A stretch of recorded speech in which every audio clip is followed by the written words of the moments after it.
Olahan kali ini yang akan aku ulah adalah roti lotop kering khas suku Pargoy alias roti karing. Ya, roti karing. Roti kering merupakan makanan yang terdiri dari ro dan ti. Disebut kadang-kadang roti. Roti yang digunakan adalah roti second yang banyak dijual di online ataupun roti dari thrifting roti second. Namun kali ini aku harus membuat sendiri roti tersebut. Diakibatkan kelangkaan roti second original yang branded sangat sulit untuk didapatkan.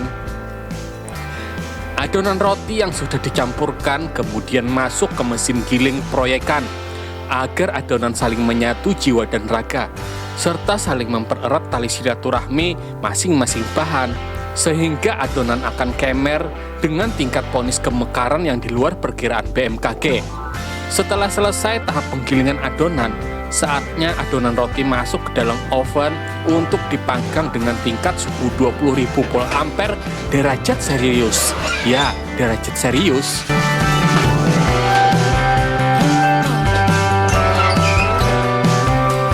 Roti yang sudah matang kemudian diiris tipis persegi 4 sama sisi dengan ukuran 15 x 15 cm, ketebalan 1, cm dengan diameter 17 cm serta jari-jari 13 ring 17 dengan ukuran piston 56 mm. Kemudian diberubui gula pasir pada setiap lembaran roti yang sudah diberikan lem khusus agar gula merekat saat ada di permukaan roti.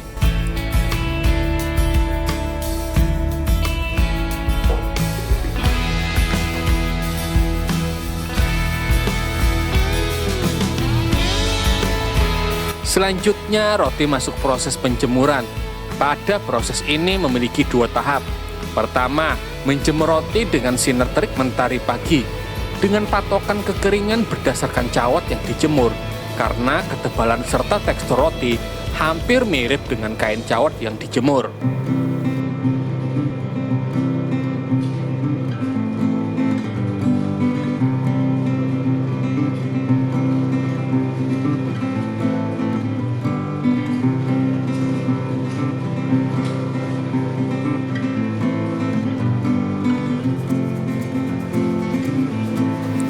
Pada saat penjemuran, jangan lupa untuk selalu membolak-balik roti agar resapan lapisan sinar ultraviolet yang didapatkan roti meresap secara merata.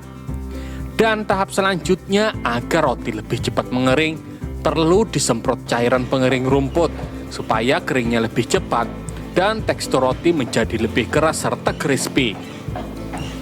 Dalam metode ini berfungsi membunuh kuman penyakit pada roti yang dijemur agar tidak dihurungi lalat saat dijamur.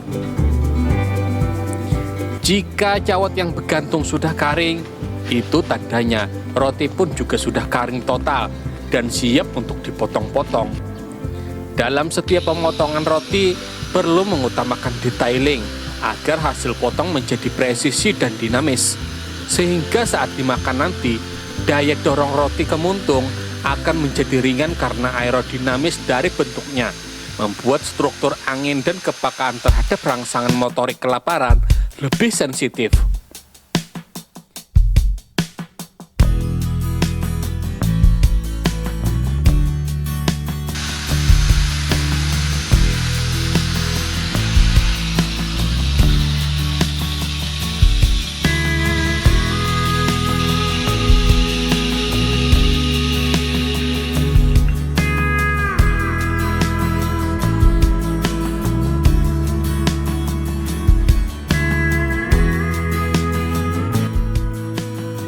Jika sudah terpotong, saatnya roti siap untuk kembali dipanggang di dalam oven sebagai proses terakhir untuk mendapatkan cita rasa roti dan menumbuhkan karakteristik crispy roti sehingga menjadi roti Lord of Kering.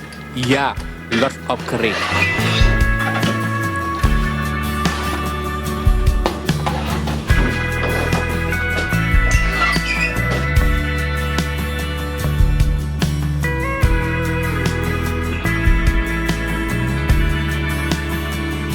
Penemu roti memang tidak bisa dijatuhkan kepada siapa saja. Apabila melihat perjalanannya, maka yang pertama kali memanen biji-bijian roti ini adalah suku Pargoy. Mereka hidup di daerah di zaman Mesopotamia sekitar 12.500 tahun yang lalu. Roti adalah makanan olahan tertua di dunia. Bukti dari 30.000 tahun lalu di benua Atlantis ditemukan ayakan tepung di bebatuan yang digunakan untuk menumpuk makanan oleh suku Pargoy. Roti kering mengandung zat bermanfaat seperti vitamin B, vitamin B2, B3, B4, B5, dan bahkan B6. Sejumlah mineral berupa kandungan zat besi yang tinggi juga dapat ditimbang dan dikilokan untuk dijual ke pembeli besi. Tingginya kandungan serat keras dalam roti kering juga sangat baik untuk menampal perahu atau tongkang yang bocor. Pada intinya, roti kering memiliki banyak manfaat. Roti kering sangat nyaman dinikmati, baik untuk cemilan atau makanan sehari-hari, untuk bersantai sebagai teman ngopi. Iya, ngopi lo, tai lo.